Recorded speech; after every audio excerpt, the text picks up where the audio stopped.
का से कहानी में आपका स्वागत है दोस्तों। तो आज हम सुनेंगे मन्नू भंडारी जी की कहानी अकेली। सोमा बुआ बुढ़िया है, सोमा बुआ परित्यक्ता है, सोमा बुआ अकेली है। सोमा बुआ का जवान बेटा क्या जाता रहा, उनकी जवानी चली गई। पति को पुत्र वियोग का ऐसा सदमा लगा कि वह पत्नी घर बार तज कर तीर्थवासी हुए और परिवार में कोई ऐसा सदस्य नहीं था जो उनकी एकाकीपन को दूर करता। पिछले 20 वर्षों से उनके जीवन की इस एक रास्ता में किसी प्रकार का कोई व्यवधान उपस्थित नहीं हुआ, कोई परिवर्तन नहीं आया। यूँ हर साल 1 महीने के लिए उनके पति उनके पास आकर रहते थे, पर कभी उन्होंने पति की प्रतीक्षा नहीं की, उनकी राह में आंखें नहीं बिछाई। जब तक पति रहते उनका मन और भी मुरझाया हुआ रहता, क्योंकि पति के स्नेहहीन व्यवहार का अंकुश उनके रोज़मर्रा के जीवन की अबोध गति से बहती स्वच्छंद धारा को कुंठित कर देता। उस समय उनका घूमना फिरना मिलना जुलना बंद हो जाता और सन्यासी जी महाराज से यह भी नहीं होता कि 2 मीठे बोल बोलकर सोमा बुआ को एक ऐसा संबल ही पकड़ा दे जिसका आसरा लेकर वे उनके वियोग के 11 महीने काटते। इस स्थिति में बुआ को अपनी जिंदगी पास पड़ोस वालों के भरोसे ही काटनी पड़ती थी। किसी के घर मुंडन हो, छठी हो, जनेऊ हो, शादी हो या गमी, बुआ पहुंच जाती और फिर छाती फाड़कर काम करती, मानो वे दूसरे के घर में नहीं अपने ही घर में काम कर रही हो। आजकल सोमा बुआ के पति आए हैं और अभी अभी कुछ कहा सुनी होकर बुआ आंगन में बैठी धूप खा रही है, पास रखी कटोरी में तेल लेकर हाथों में मल रही है और बड़बड़ा रही है। इस 1 महीने में अन्य अवयवों के शिथिल हो जाने के कारण उनकी जीभ ही सबसे अधिक सजीव और सक्रिय हो उठी है। तभी हाथ में फटी साड़ी और पापड़ लेकर ऊपर से राधा भाभी उतरी। क्या हो गया बुआ, क्यों बड़बड़ा रही हो? फिर सन्यासी जी महाराज ने कुछ कह दिया क्या? अरे मैं कहीं चली जाऊं सो इन्हें नहीं सुहाता। कल चौक वाले किशोरी लाल के बेटे का मुंडन था, सारी बिरादरी का न्योता था। मैं तो जानती थी कि ये पैसों का गुरूर है कि मुंडन पर सारी बिरादरी को न्योता है, पर काम उन नई नवेली बहुओं से संभलेगा नहीं, सो जल्दी ही चली गई। हुआ भी वही, और सरक कर बुआ ने राधा के हाथ में पापड़ लेकर सुखाने शुरू कर दिए। एक काम गत से नहीं हो रहा था। अब घर में कोई बड़ा बूढ़ा हो तो बताए, या कभी किया हो तो जाने। गीत वाली औरतें मुंडन पर बन्ना बन्नी गा रही थी। मेरा तो हंसते हंसते पेट फूल गया और उसकी याद में ही कुछ देर पहले का दुख और आक्रोश धुल गया। अपने सहज स्वाभाविक रूप में वे कहने लगी, भट्टी पर तो देखो, अजब तमाशा, समोसे कच्चे ही उतार दिए और इतने बना दिए कि 2 बार खिला दो, और गुलाब जामुन इतने कम, एक पंगत में भी पूरे ना पड़े। उसी समय मैदा सनाए कर नए गुलाब जामुन बनाए। दोनों बहुएं और किशोरी लाल तो बेचारे इतना जस मान रहे थे कि क्या बताऊं।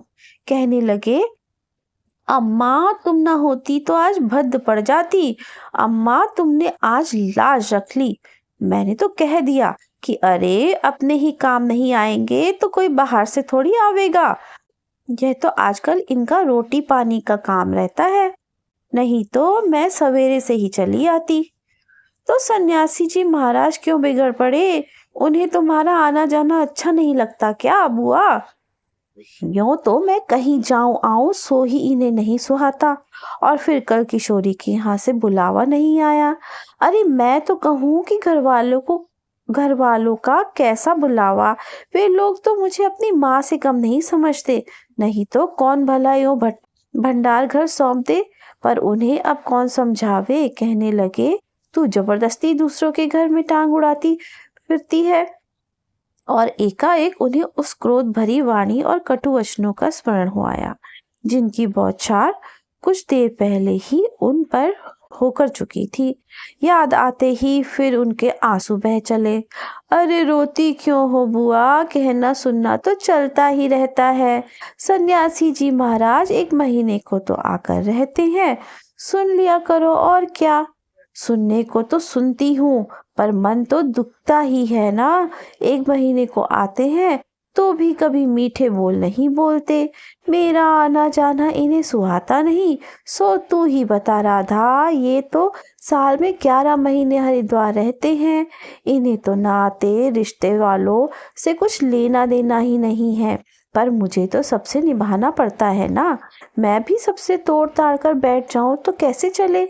मैं तो इनसे कहती हूँ कि जब पल्ला पकड़ा है तो अंत समय में भी साथ रखो।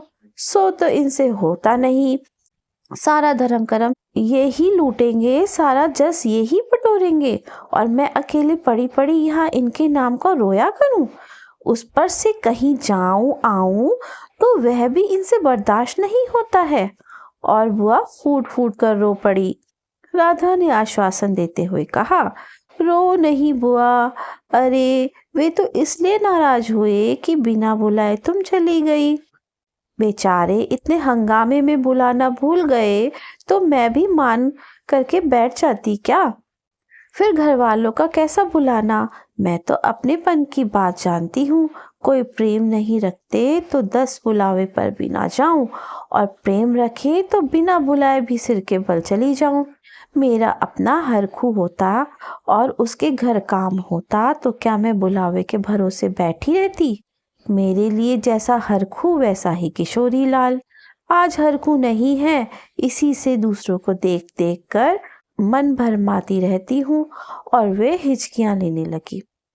सूखे पापड़ों को बटोरते बटोरते स्वर को भरसक कोमल बनाकर राधा ने कहा, तुम भी बुआ बात को कहाँ से कहाँ ले गई। लो अब चुप हो, पापड़ भून कर लाती हूँ, खाकर बताना कैसा बना है। और वह साड़ी समेटकर ऊपर चढ़ गई। कोई सप्ताह भर बाद बुआ बड़े प्रसन्न मन से आई और सन्यासी जी से बोली, सुनते हो देवर जी के ससुराल वालों की किसी लड़की का संबंध भागीरथ जी के यहाँ हुआ है। वे सब लोग यहीं आकर ब्याह कर रहे हैं। देवर जी के बाद तो उन लोगों से कोई संबंध ही नहीं रहा, फिर भी है समधी ही। वे तो तुमको भी बुलाए बिना नहीं मानेंगे। समधी को आखिर कैसे छोड़ सकते हैं। और बुआ पुलकित होकर हंस पड़ी। सन्यासी जी की मौन उपेक्षा से उनके मन को ठेस तो पहुंची, फिर भी वे प्रसन्न थी। इधर उधर जाकर वे इस विवाह की प्रगति की खबरें लाती। आखिर एक दिन वे यह भी सुन आए कि उनके समधी यहाँ आ गए। जोर शोर से तैयारियां हो रही है। सारी बिरादरी को दावत दी जाएगी। खूब रौनक होने वाली है। दोनों ही पैसे वाले ठहरे। क्या जाने हमारे घर को बुलावा आए या नहीं। देवर जी को हमारे 25 वर्ष हो गए हैं। उसके बाद से तो कोई संबंध ही नहीं रखा। रखे भी कौन, ये काम तो मर्दों का होता है। मैं तो मर्द वाली होकर भी मैं मर्द हूँ। और ठंडी सांस उनके दिल से निकल गई। अरे वाह बुआ, तुम्हारा नाम कैसे नहीं हो सकता। तुम तो समधिन ठहरी। संबंध में ना रहे कोई रिश्ता थोड़े ही टूट जाता है। दाल पीसती हुई घर की बड़ी बहू बोली। हे बुआ, नाम है, मैं तो सारी लिस्ट देख कर आई हूँ, विधवा ननद बोली। बैठे ही बैठे एकदम आगे सरक कर बुआ ने बड़े उत्साह से पूछा, तू अपनी आंखों से देखकर आई है ना। नाम तो होना ही चाहिए, पर मैंने सोचा कि क्या जाने आजकल के फैशन में पुराने संबंधियों को बुलाना हो या ना हो। और बुआ बिना 2 पल भी रुके वहां से चली पड़ी। अपने घर जाकर सीधे राधा भाभी के घर में चढ़ी। क्यों री राधा, तू तो जानती है ना कि नए फैशन में लड़की की शादी में क्या दिया जावे है। समधियों का मामला ठहरा, सो भी पैसे वाले। खाली हाथ जाऊंगी तो अच्छा नहीं लगेगा। मैं तो पुराने जमाने की ठहरी, तू ही बता दे क्या दूं। अब कुछ बनने का समय तो रहा नहीं। 2 दिन बाकी है, सो कुछ बना बनाया ही खरीद लाना।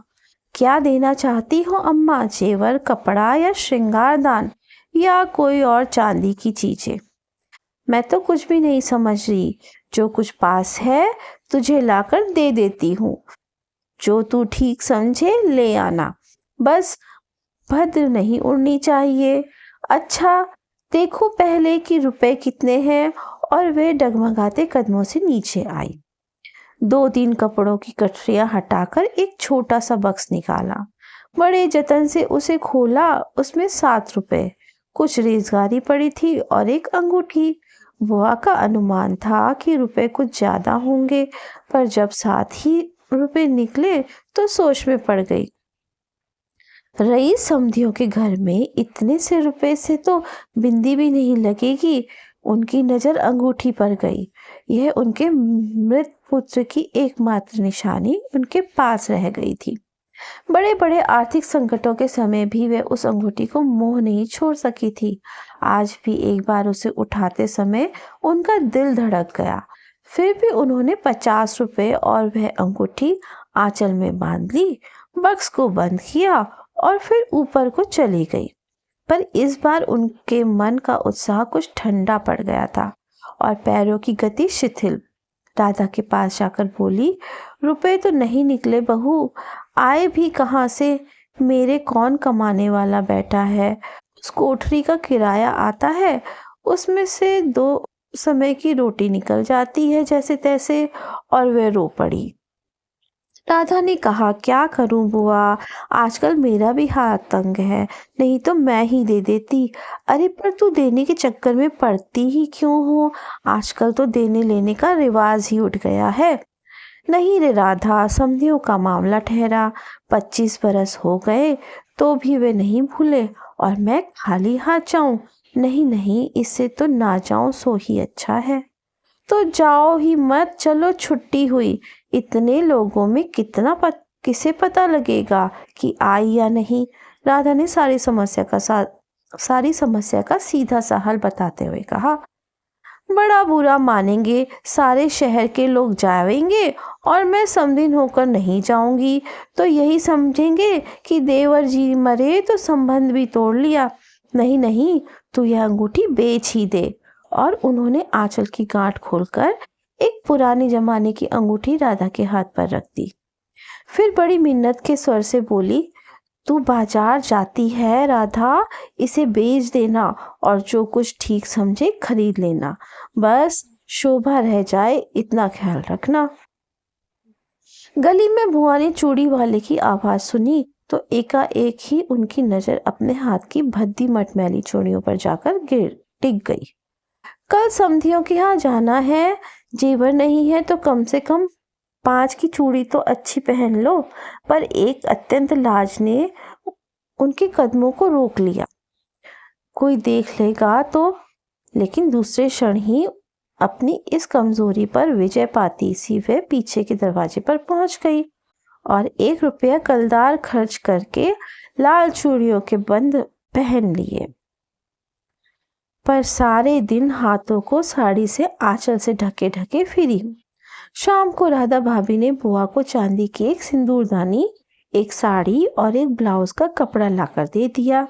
सब कुछ देख पाकर बुआ बड़ी प्रसन्न हुई और यह सोच कर कि जब वह ये सब देगी तो उसकी समधिन पुरानी बातों की दुहाई देकर उनकी मिलनसारिता की कितनी प्रशंसा करेगी, उनका मन पुलकित होने लगा। अंगूठी बेचने का गम भी जाता रहा।